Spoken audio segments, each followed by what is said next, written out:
إذا نام المثقفون استيقظ الدجالون.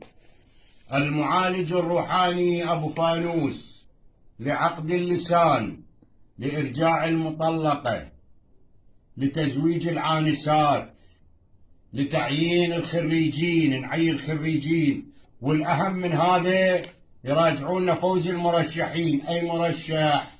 أي مرشح لا يتعب نفسه بالدعاية الانتخابية ولا يعلق صور ولا يعرف نفسه، بس يجيني ويقول لي أنا مرشح أضمن له الفوز، أنا أفوزه.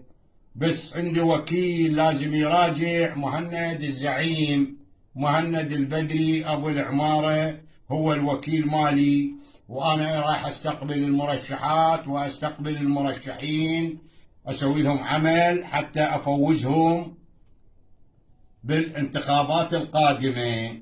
نعم.